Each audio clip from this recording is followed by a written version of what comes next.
Sure, I'd never betray my Savior, but you know what? I will trade him away, piece by piece, in the moments of my day, for an even more pathetic price. Judas wanted cash. I'll trade him away for a bit of scrolling on my phone.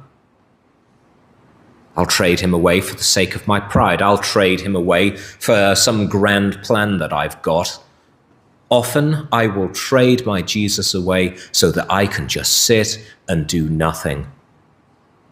What sort of life is that for us? We who have been adopted into his family because he died for us. What sort of life is that? I think that's our default, and we've got to really fight hard to be that way. If you were thrown into a pool at the deep end, you would fight hard to not go under the water. And we've got to fight hard to not slip beneath the surface in this way.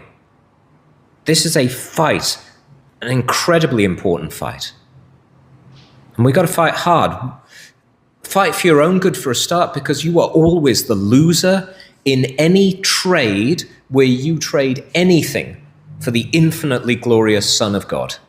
Even for a moment, you are always the loser in that trade.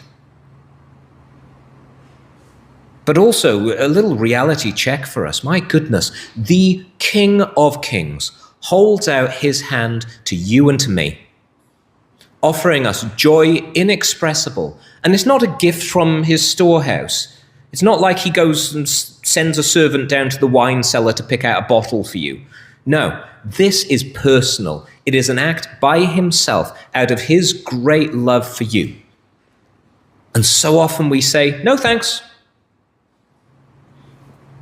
And squander your time, your affection, this one chance in this point in time, in all of eternity, where you can love your Christ. You squander it on other things. And so do I, so often.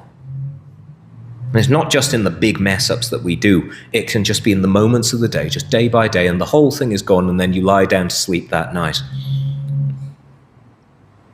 And then after a while, having made this the pattern of our lives, we then feel distant from him, and our love is cold, and maybe we're not making the right decisions, and we ask why? Why could it possibly? How could it be? Are you pursuing the Lord your God with all your heart, soul, mind, and strength?